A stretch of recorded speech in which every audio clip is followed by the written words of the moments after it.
Salut, bienvenue dans cette vidéo. Aujourd'hui, on va faire une analyse de marché. Donc, on va analyser les différents marchés financiers pour trouver des opportunités de trading pour cette semaine. Donc, c'est principalement des opportunités en swing trading, donc sur un trading de moyen terme à peu près. Pour faire du scalping, du day trading, il faudra prendre ces opportunités et les étudier un peu plus sur des unités de temps plus court terme.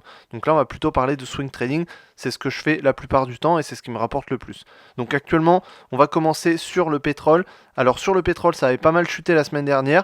On a corrigé un petit peu le mouvement, mais finalement on voit que ça peut repartir à mon avis à la baisse. On a juste corrigé un petit peu à la hausse le mouvement baissier qu'on a eu ici. Donc là on est venu le corriger jusque 73, pas loin de 74. On pourrait repartir à la baisse. Donc je pense que là-dessus sur le pétrole on a une tendance qui est plutôt baissière. Donc on pourrait repartir à la baisse pour revenir sur 70 et peut-être aller sur 68, le niveau le plus bas ici. On a des niveaux de support ici qui datent d'il y a un moment, puisque là sur ces niveaux actuellement on a un niveau de support qui est aux alentours des 70 qui date de mars 2023 et sinon il faut remonter à 2021. Donc on a le niveau à 70 qu'on a déjà cassé, sur lequel on est déjà passé. Donc à mon avis on pourrait repartir à la baisse sur 70 et peut-être même plus bas. Ensuite sur l'or, alors sur l'or on est toujours haussier, sur le long terme on est haussier, sur le moyen terme on était haussier, sur le court terme on est haussier. La semaine dernière j'avais dit qu'il y avait une bonne opportunité sur l'or également. On voit que ça s'est finalement réalisé. On est parti à la hausse, on a atteint presque 2600 à la hausse, donc c'est plutôt intéressant.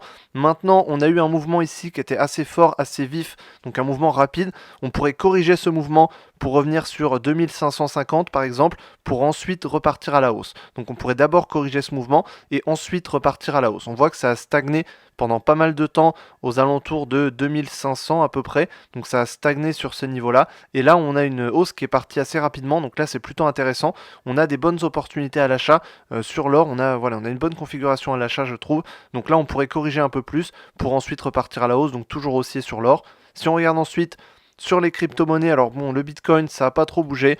On a eu une hausse ici, légère hausse, mais on est toujours dans le range. On a une tendance qui est légèrement baissière depuis début 2024. On est quand même légèrement baissier, ça range globalement. On est toujours au-dessus des 54 000, donc on va rester plutôt haussier sur le long terme. Mais on est sous les 60 000, on a rebondi sur les 60 000 ici. Donc à court terme, on est plutôt baissier. Donc pour l'instant, il ne se passe pas grand-chose sur le Bitcoin, ça reste en range légèrement baissier. Sur l'Ethereum, on est encore plus baissier que sur le Bitcoin. On reste quand même dans un range qu'on a marqué entre 2800 et 2200. On reste au-dessus, donc pour l'instant, on va rester haussier. Mais si on casse le niveau de support, on pourrait partir à la baisse. Donc pour l'instant, on va rester à l'intérieur de ce range. C'est pas forcément très intéressant. Pour moi, il n'y a pas de bonne configuration actuellement sur les cryptos, en tout cas pas sur le Bitcoin ni l'Ethereum. Si on regarde ensuite sur les indices, avec le S&P 500 qui repart à la hausse, donc la semaine dernière il est bien reparti à la hausse. On a potentiellement un record historique qu'on pourrait casser sur 5670. Pour l'instant, c'est pas encore le cas. On pourrait corriger un peu le mouvement ici, rapide haussier qu'on a fait. Il était vraiment très rapide, donc on pourrait le corriger un peu plus jusque 5550 par exemple, pour ensuite repartir à la hausse. À mon avis, dans 2 ou 3 semaines, on pourrait potentiellement venir chercher un nouveau record historique. Pour l'instant, c'est pas encore le cas. On pourrait corriger un peu. Ça risque de ranger pendant quelques temps. Donc pour l'instant, on va attendre, on va voir ce qui va se passer. Pour le long terme, c'est toujours intéressant d'acheter. Pour le moyen court terme, ici, on n'est pas sur une meilleure configuration. La semaine dernière, on avait une bonne configuration à la hausse. Pour l'instant, on peut ranger, donc c'est pas forcément une super configuration. Si on regarde le Dow Jones, il a potentiellement une meilleure configuration par contre. On pourrait corriger un peu le mouvement qu'on a fait là. Mais il commence petit à petit à franchir des nouveaux niveaux. On voit qu'on a eu un record historique sur 41 750. Donc c'est plutôt intéressant. On voit que ça commence à partir à la hausse. Donc quand même toujours plutôt haussier sur les indices. Le Nasdaq, lui, a du mal à repartir à la hausse. On reste dans un range. On est aux alentours des 19 500. Ça reste dans un range. On a une bougie baissière ici. Donc on pourrait rebaisser un petit peu jusque 19 000 pour peut-être, pourquoi pas, à long terme, de toute façon, repartir à la hausse. Si on regarde ensuite sur le Forex avec l'euro-dollar qui lui est parti à la hausse, donc comme on avait dit la semaine dernière, ça a corrigé un peu, donc on avait eu une tendance haussière sur le long terme, ça a corrigé à la baisse ici, et ensuite on repart à la hausse, donc là on est en tendance haussière, on repart sur la tendance haussière, on va viser 1,12 qui est le niveau de résistance ici qui est assez important, le niveau des 1,12, on va viser 1,12 et ensuite 1,13, donc pour l'instant plutôt haussier. Le GBP USD, configuration qui est assez similaire, avec un niveau de résistance ici à 1,325 et ensuite à 1,33. Donc ici, toujours plutôt haussier. Si on regarde ensuite USD CHF, alors là ça range. Logiquement, on va rester plutôt baissier en corrélation avec les autres paires, donc plutôt baissier, mais voilà, on a quand même un range qui s'est créé entre 0,84 0,855, donc là-dessus on a un range qui s'est créé, donc pour l'instant plutôt baissier même si on a un range. Ensuite, USD Yen, lui, il part plutôt à la baisse. Donc le dollar a tendance plutôt à baisser en ce moment. Donc l'USD Yen est plutôt à la baisse. On voit qu'il est parti à la baisse jusque 140. Il pourrait potentiellement, voilà, peut-être corriger un petit peu à la hausse pour ensuite repartir à la baisse, donc plutôt baissier. L'AUD USD, lui, plutôt haussier. On est parti à la hausse. On est sur 0,675. On pourrait arriver sur 0,68, 0,69. Donc plutôt haussier sur AUD USD. USD-CAD, lui, du coup, plutôt haussier. On voit que ça a un petit peu rangé. C'est parti quand même légèrement à la hausse. On pourrait partir à la hausse sur 1,37. Donc voilà, ici, on avait eu un mouvement qui était très important à la baisse.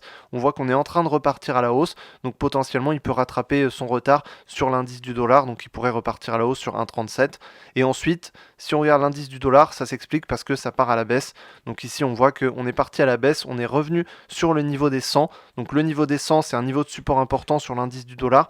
S'il est cassé, on ira sur 99,5, le niveau ici de juillet 2023. À mon avis, il pourrait être cassé parce qu'on a une tendance baissière qui est quand même forte sur le dollar. Donc pour l'instant, à voir ce qui va se passer, mais on reste plutôt baissier sur le dollar, ce qui fait que on est plutôt haussier sur l'euro USD. Donc pour moi, les meilleures opportunités de trading pour cette semaine, c'est en premier sur l'or. Donc l'or a une super configuration. Sur le long terme, on est haussier. Sur le moyen terme, on voit qu'on est haussier. On avait cassé ce niveau de résistance. Sur le court terme, on a cassé un nouveau niveau de résistance à 2530. Donc on a cassé ce niveau, on repart à la hausse. Donc là, on a une super opportunité à la hausse sur l'or. Ensuite, potentiellement sur le pétrole avec une baisse qui pourrait arriver. Donc on a eu une baisse assez forte. On est en train de corriger cette baisse à la hausse et on pourrait repartir à la baisse au niveau des 74 pour revenir sur 70 et 68. Donc plutôt une opportunité à la baisse là-dessus. Et ensuite, sur le Bitcoin, une opportunité assez simple. Cette fois-ci à la vente, on a rebondi sur les 60 000. On reste à l'intérieur du range entre 54 000 et 60 000. Donc on pourrait rebaisser jusqu'à 54 000 à la baisse. Donc là, ça laisse quand même une marge baissière qui peut être intéressante. Voilà, donc si tu veux en savoir plus sur le trading, pour savoir comment créer ta propre stratégie de trading et développer des revenus grâce au trading, il y a une formation complète, le lien est dans la description. Tu peux accéder à 1 heure de formation complète pour apprendre ma stratégie de trading pour pouvoir commencer à générer des revenus grâce au trading. Donc j'espère que je t'ai aidé dans cette vidéo et je te dis à la prochaine dans une autre vidéo. Salut!